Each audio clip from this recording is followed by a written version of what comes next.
Hi everyone, welcome to Tuesday Tours. I'm Amir with the Amir and Alex team, and thanks for joining us. If you haven't seen Tuesday Tours with us, basically it's where we take you through 3 properties on a weekly basis, just as if you were on showings with me. I love taking people through homes and explaining the ins and outs, things you should be looking for, whether it's just for yourself or a return on investment or a hybrid. So without further ado, let's just jump right in. Today, we're going to be checking out 3 properties in the Sunny Lee area. If you're from Toronto, you probably have heard of Sunny Lee, but if you don't know where it is, it's basically in the west of High Park. This is kind of downtown Toronto, and this is where Sunny Lee is. The 3 properties that we're looking at are all south of Bloor. Bloor is right here, and one of the things that makes these properties very desirable is that they're very close to Bloor. They're also in the right school district. So a lot of people who move into this neighborhood do so because the school district is amazing, in particular Stonegate Queensway. And if you want me to send this to you, I'm more than happy to. It'll talk about some of the ins and outs of the neighborhood, demographic, etc. But in particular, those who move here are looking to be in the Sunny Lee School District, which is well funded and pretty well underpopulated by students, and so the ratios really work well. The first property, which is right here, KIRK BRADDEN. I want to take you through 3 properties, one being KIRK BRADDEN, this one also a new build here at 47 AMBLESIDE Avenue. Then there's another KIRK BRADDEN I want to take you through, which is this one, the original KIRK BRADDEN, okay? Just to draw kind of a comparison as to what the builder would have been looking for in purchasing this, some of the things that I think went right and some of the things that maybe somebody should have cautioned them about. So with KIRK BRADDEN, there's a 4+1 bed, 5 bath. I've seen this property personally. It is immaculate. I mean, this thing is like art in the form of a home. It's currently listed for 3.795 or 3.8 million. It was actually originally listed for 4 million, so it's recently undergone a price reduction, currently on the market for 19 days. A little bit more information on the property. This is approximately 40 feet roughly by 93. Okay, so 40 by 90, approximately 3,500 square feet. This is a weird thing, and TREP should change this. Like, it should be mandated that we put exact square footages because it's so annoying. The major intersection is Bloor and Prince Edward, which is very, very desirable. This is kind of the pocket you want to be in if you're in the Sunny Lee area. Please make sure if you're following along, you like and subscribe as we do this every single week. And if you have any specific questions regarding any of these 3 properties, or even a property that you've checked out and you want to maybe see together, then make sure you reach out and we'll set up a private showing. So here's KIRK BRADDEN from the outside. You can see a single car garage, really nice aesthetic. I like it. It's not uber modern, but obviously quite nice, brand new.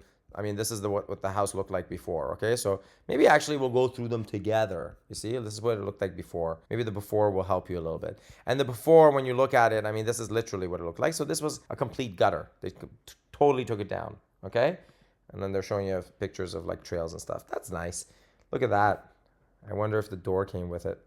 Okay, so like, you know, somebody literally took it for the purpose of turning it into, bam, KIRK BRADDEN right here. So as you come in, it's too bad. This picture I don't think does it justice. As you come in, this is the office to your right, okay? The floors are a herringbone pattern. There is so much like trim work, finished carpentry in this home. I cannot begin to describe the level of detail that the sellers and the builders went through. The custom cabinetry designed by a third-party cabinet maker that is top in Toronto. The warehouse looking windows, even the staging, even the contours here around the stairs. You see the stringers, you see the railings, like all of it, just custom, everything from the light fixtures, the height of the doors, the trim work here, all the excess trim work here. You see the integrated vents here. Do you know what that is? So typically you'll see like vents on walls or on the floors. Nowadays they do what are called aria vents, which are kind of designed for you to slot in a drywall or a piece of tile. So it looks integrated. This is like actual integration of an intake vent that air inflows into the HVAC system. Here you have that sort of coffered ceiling, again with that factory style window. Look at that beautiful fireplace. It's gas insert fireplace. Man, it was beautiful. I love it. You bet you know what, that Alex loves it. She loves this aesthetic. What I like about this is that it's, first of all, it's not that modern glossy finish. Nothing wrong with it, but I like that you're going back to wood, but it's also super modern finishes with this classic kind of look. It goes well together, and I think at this price range it's appreciated. People see the level of detail these guys went through. Here's your laundry room. It almost looks like a rendering, but this is exactly what it looks like. This thing is a piece of art. Above it there's a skylight, and it's got this oval kind of like recessed drywall, and then you look up and it's just light flooding through this kind of oval tunnel. When you look up, it's just a piece of art. Same thing here. A basement, it's a typical basement, was well done, finished. But I do find people need to do a little bit more in their basements to kind of fall in line with the main and second. Just, I don't know, some pizzazz. And you have a bit of yard space here, some greenery. So let me give you my opinion on the house. First of all, I think they're missing some pictures. Really should do a better job of showcasing some of the things. Like this door here is actually a butler's kitchen. That's what they call it. But like, just call it a supplemental kitchen. And it's nice, lots and lots of storage. So they got to do a better job of showcasing that to you and showing the level of detail. This side is completely missing. There's an integrated fridge, integrated appliances. They should show this a little bit more to draw people in to see the property. Particularly at this price range, I think it's very important to have an upscale marketing package. This piece of stone was just also immaculate. The home is finished exceptionally. Not a single detail has been overlooked, and it shows. Whether you can see it in the pictures, I'm telling you in person, it's just 100 times better than what I'm seeing in the pictures. And I don't say that lightly because I often feel like the pictures do more justice than when I see it in person. So this is kind of the reverse. But I will tell you that where the problem is with this property is what I kind of touched on at the beginning of this video. While this backyard looks fairly large, the problem lies in the fact that this property is a 93 lot, right? This is 93 feet length. When you have 93, you don't really have much lot. So it's either you have a good footprint of a house and then very little yard, or you have kind of a bit of a smaller house and more yard. Or you have a mix where you don't have enough yard or enough house. The thing with the property itself, it is smaller, okay? So homes at this price range in this area typically are larger, okay? And what it's missing is that while it has that main floor office, again, I think they need to give more pictures, but they don't have a dining area. There's no formal dining area. There's no supplementary room. It's just this open space that's off the kitchen and this space that's off the kitchen. But this is not really a formal large dining table. And so it's missing a room on the main floor. And so you end up with this square footage and footprint that's too short for the price range in this area. And you end up with a yard that's a bit too small as well. And so those are the drawbacks. If I were to go back to when this guy purchased it, and if I was the realtor helping out, I'd have probably pointed a lot of this stuff out. And I would have said, listen, you got to be careful because this is a 41 by 93 lot. And oh, I got that dead on. What am I looking for? Ideally, at least 120. Okay, even 100 is short. You want about 120. Because remember, generally speaking, but in Toronto for sure, density or how much you can build on top of any piece of land is a product of what the municipality and the city in general allows in that particular area. But it might be 60%. So the larger your square footage of that parcel of land, the more home you can build on it, right? So you want the largest possible land when you're building, obviously, but in particular in these areas where you're going to be asking for a lot of money.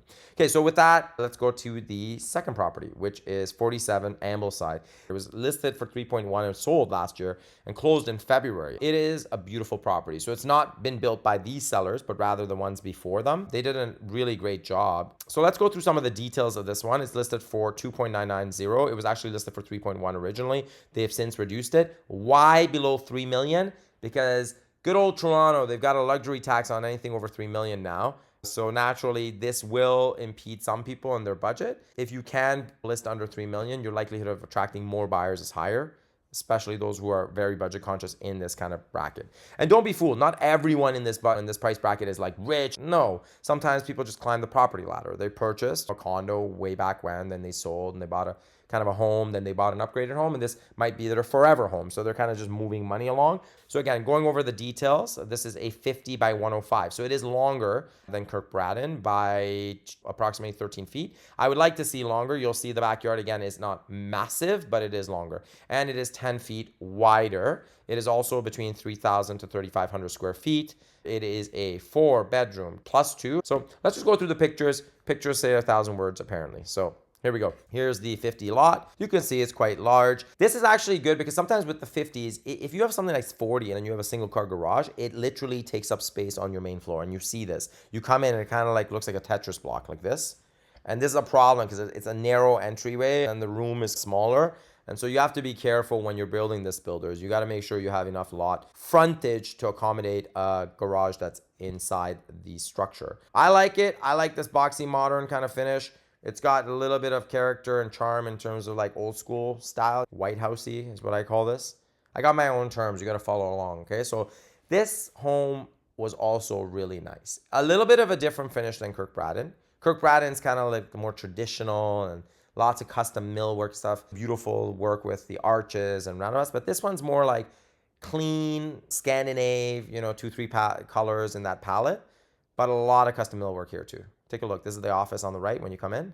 Beautiful glass doors. I love that black look. Just really nice open area with the glass enclosure there. Then as you come in, it just goes, widens out, okay? And that's that 50 lot. So you've got this very, very large couch. It's larger in person, and this massive fireplace that's basically just marble.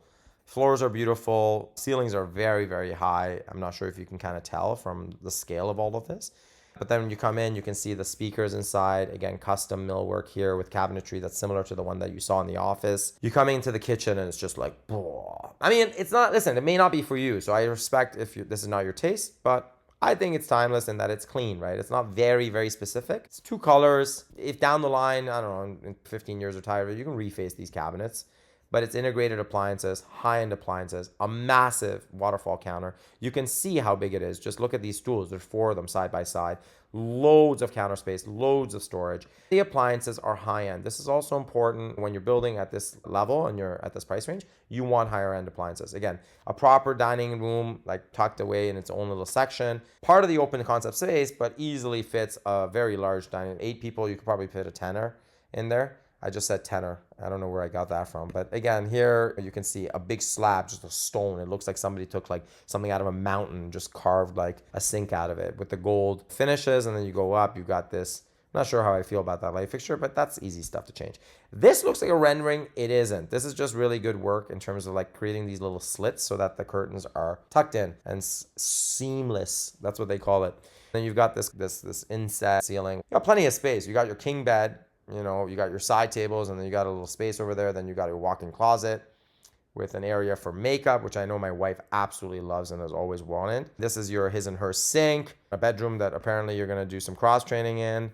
I mean, I'd have probably staged that, but whatever. A bedroom, Steve Jobs style. Super nice bathroom. I remember Alex was like, ooh, I love this color. Of course you do. I mean, I'm not partial to the color, but I think it's a proper laundry area. Again, you've got a sink, you've got storage, you've got an area to fold, and then you've got your machines. This thing is kind of cool. For those of you who take note, this goes over the sink, so it just gives you more surface area. I'm sure you can buy this on Amazon, but just a cool little touch. Here you've got one of your other bedrooms.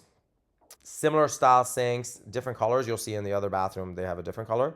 See, this kind of lime green, but really nice, modern, clean. And this here is the kitchen in the basement. By the way, I don't know if they show this door, but this is like a hidden door that goes underneath where the stairs come down to the basement, which I thought was really cool. Basement has its own separate entrance.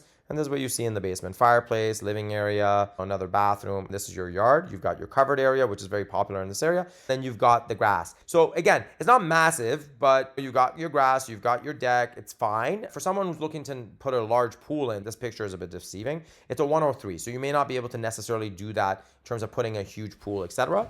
But it is a very, very lovely home. It's large, it's accommodating, there's very little wasted space. And for someone who's not necessarily inclined to put a massive like pool or backyard, you got plenty of space both in terms of decking and grass, so it's less maintenance. And I have a lot of clients that I work with that are like, not for me. Kudos to the developer, kudos to the seller, great vision, great eye. These sellers, I wish them the best of luck because the home does deserve love. Now, the only thing I will say about this home is unfortunately, it is not in the Sunny Lee district, unfortunately, okay?